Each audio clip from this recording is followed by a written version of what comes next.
В этот день к величественному пятизвездочному отелю в центре Сиэтла медленно шел пожилой мужчина в простой, изношенной одежде. Его звали Джон Лэнг. В руке он держал старую сумку, которая давно потеряла форму. Когда он подошел к главному входу, охранник сразу нахмурился.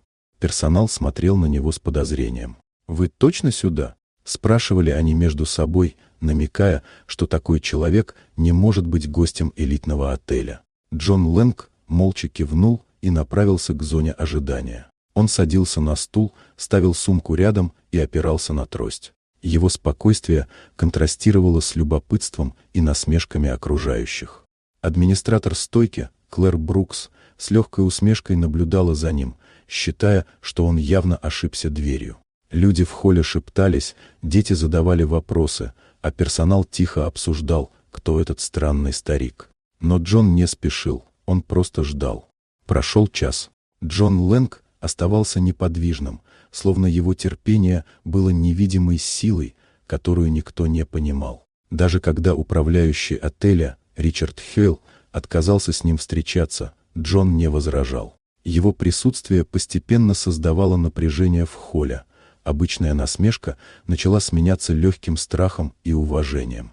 Наконец молодой сотрудник, Эрик Стоун, заметил его терпение и тихо подошел. Он попытался убедить управляющего поговорить с гостем, но Ричард лишь отмахнулся. Джон улыбнулся Эрику, положил руку ему на плечо и спокойно остался на месте. На следующий день Джон вернулся, но теперь с юридическим представителем и папкой документов. Холл замер. Тот, кого вчера игнорировали, сегодня вошел с властью. Документы подтвердили, что Джон Лэнг фактически владелец отеля, владеющий большинством акций. Ричард Хейл, некогда надменный, был смущен и лишен должности, а Эрик получил повышение за человечность и внимание к гостю. Джон обратился к персоналу. Уважение заслуживает каждый человек, независимо от внешности или статуса. С этого дня атмосфера в отеле изменилась. Гости и сотрудники поняли, истинная ценность не в богатстве, а в человеческом отношении.